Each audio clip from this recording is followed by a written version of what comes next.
जय श्री कृष्ण। श्रीमद् भगवद गीता अध्याय 1 श्लोक 14।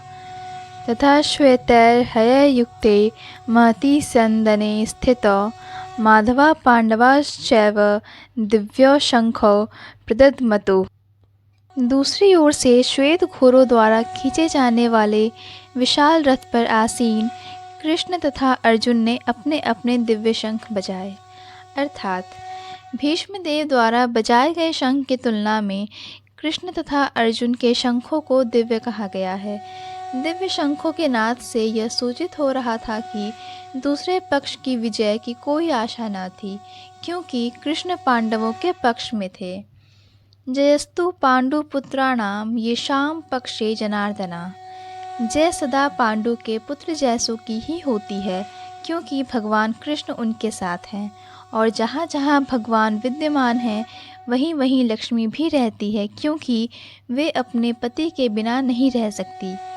अतः जैसे कि विष्णु या भगवान कृष्ण के शंख द्वारा उत्पन्न दिव्य ध्वनि से सूचित हो रहा था, विजय तथा श्री दोनों ही अर्जुन की प्रतीक्षा कर रही थी।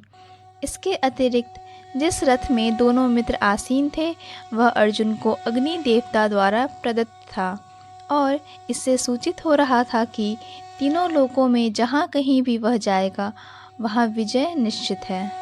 श्लोक 15। पांचजन्यम ऋषिकेशो देवदत्तम धनंजय पौंड्रम तद्धमो महाशंखम भीम कर्मा वृकोदरा। भगवान कृष्ण ने अपना पांचजन्य शंख बजाया। अर्जुन ने देवदत्त शंख तथा अति भोजी एवं अति मानवीय कार्य करने वाले भीम ने पौंड्र नामक भयंकर शंख बजाया। अर्थात इस श्लोक में भगवान कृष्ण को ऋषिकेश कहा गया है, क्योंकि वे ही समस्त इंद्रियों के स्वामी हैं। सारे जीव उनके भिन्नांश हैं, अतः जीवों की इंद्रियां भी उनकी इंद्रियों के अंश हैं। चूँकि निर्विशेषवादी जीवों की इंद्रियां का कारण बताने में असमर्थ है, इसीलिए वे जीवों को इंद्रिया रहित या निर्विशेष कहने के लिए उत्सुक रहते हैं। भगवान समस्त जीवों के हृदय में स्थित होकर उनकी इंद्रियों का निर्देशन करते हैं, किंतु वे इस तरह निर्देशन करते हैं कि जीव उनकी शरण ग्रहण कर ले, और विशुद्ध भक्त की इंद्रियों का तो वे प्रत्यक्ष निर्देशन करते हैं। यहाँ कुरुक्षेत्र की युद्ध भूमि में भगवान कृष्ण अर्जुन की दिव्य इंद्रियों का निर्देशन करते हैं, इसलिए उनको ऋषिकेश कहा गया है। भगवान के विविध कार्यों के अनुसार उनके भिन्न भिन्न नाम हैं।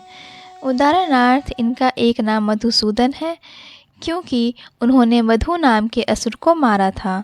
वे कौवों तथा इंद्रियों को आनंद देने के कारण गोविंद कहलाते हैं। वसुदेव के पुत्र होने के कारण इनका नाम वासुदेव है। देवकी को माता रूप में स्वीकार करने के कारण इनका नाम देवकी नंदन है। वृंदावन में यशोदा के साथ बाल लीलाएं करने के कारण ये यशोदानंद है। अपने मित्र अर्जुन का सारथी बनने के कारण पार्थ सारथी हैं। इसी प्रकार उनका एक नाम ऋषिकेश है, क्योंकि उन्होंने कुरुक्षेत्र के युद्ध स्थल में अर्जुन का निर्देशन किया। इस श्लोक में अर्जुन को धनंजय कहा गया है, क्योंकि जब इनके बड़े भाई को विभिन्न यज्ञ संपन्न करने के लिए धन की आवश्यकता हुई थी, तो उसे प्राप्त करने में इन्होंने सहायता की थी। इसी प्रकार भीम वृकोदर कहलाते हैं, क्योंकि जैसे वे अधिक खाते हैं उसी प्रकार वे अति मानवीय कार्य करने वाले, जैसे हिडिंबासुर का वध। अतः पांडवों के पक्ष में श्री कृष्ण इत्यादि विभिन्न व्यक्तियों द्वारा विशेष प्रकार के शंखों का बजाया जाना युद्ध करने वाले सैनिकों के लिए अत्यंत प्रेरणाप्रद था। विपक्ष में ऐसा कुछ न था, न तो परम निदेशक भगवान कृष्ण थे, न ही भाग्य की देवी श्री थीं। अतः युद्ध में उनकी पराजय पूर्व निश्चित थी। शंखों की ध्वनि मानो यही संदेश दे रही थी। जय श्री कृष्ण। पूर्ण भगवद गीता के श्लोकों को सुनने और समझने के लिए कृपया हमें सब्सक्राइब करें। वीडियो पसंद आया हो तो लाइक और शेयर करें।